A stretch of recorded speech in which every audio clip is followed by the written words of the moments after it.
Before you ask, no, I still haven't managed to hit that elusive 6 electric combo. I'm getting somewhat decent at 5 of them, but that 6th one is still so far out of reach, yeah.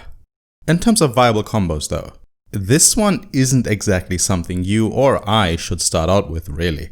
Which begs the question, what is a good combo to start out with then? Hit the like button, comment below, subscribe and hit the bell notification if you want to see more content like this.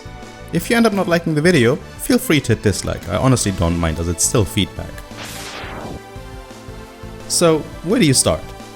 If a fighting game has a trial mode, I tend to go there first. That's not to say that you should necessarily use those combos, but most of the time they do a pretty decent job at both getting you accustomed to the inputs, timing, and giving you an idea of how combos are stitched together for the character you chose.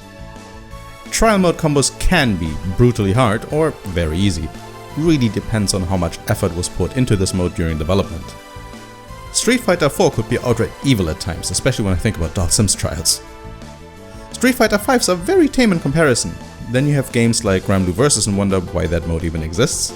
Skullgirls strikes a good balance between challenge and enjoyment, I think, without overstaying its welcome. I'd highly suggest to at least go through the trials with your character if your game of choice offers a mode like that.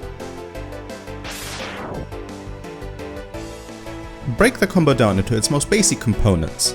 Choose the part that gives you trouble and start grinding it out. Once you feel confident with that segment of the combo, go for the sequence again and try to integrate what you just practiced. If there are more instances like that, use that same approach, start linking the individual parts together until all that's left to do is to execute the full thing. Don't forget that anything you've never done before will always be difficult. Then you hit it a few times successfully and it very quickly turns into your bread and butter, something that you can execute almost automatically without even thinking about it. Think about it this way, every day there are people around the globe learning to play the piano. A combo in a fighting game wouldn't even be difficult enough to qualify as a light version in comparison. Trust me, you'll be able to execute it if you keep at it. No you don't. Any combo I can execute on a stick or on my hitbox, I can usually also execute on a DualShock 4.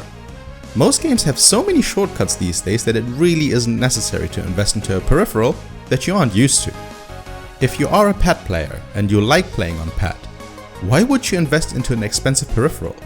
If you simply want to play on an arcade stick for ergonomic reasons or something else, sure, go ahead. But please don't do it because you think it will make you a better player, because it won't. Each input device has its pros and cons, but they're all equally viable. Learning a combo in trial, training mode, or any other type of controlled environment might as well be a different universe from an actual match. Your opponent is trying their hardest to not get hit by you. Well, they should be trying to do that at least. Point is, you're now up against a moving target, and you're most likely doing a lot more moving around as well. A combo is and always will be absolutely useless if you don't know how to use it. Think about how the combo starts and from what point in a match you could execute it. Can you start it from a punish out of a block, or from a whiff move, either raw or out of a frame trap? Can you do it on a read via a jump in? Mindlessly rushing in and forcing your button sequence to maybe get a hit in is not going to work for you in the long run. Find out how you can apply the button sequence you've learned. Otherwise, you're still playing your character in the exact same way before you learned that combo. It should be your ultimate goal, but it's not exactly mandatory. As long as you can do decent enough damage, which most B&Bs should provide anyway, you're doing just fine.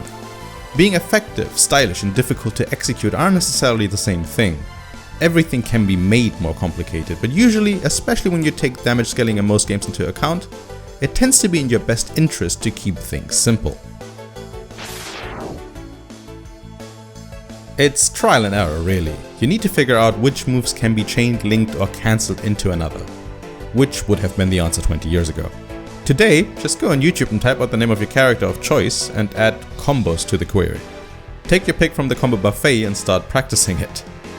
However, if you consider yourself a combo artisan who wants to figure stuff out for yourself, well, let's be honest, you wouldn't be watching this video, right? Learning combos is difficult when you're starting, no doubt. The more you repeat the inputs, however, the easier it will become. When I started the 6th electric combo, I could barely get the first 2 electrics to come out consistently. Now I can execute 5 of them with a pretty decent success ratio.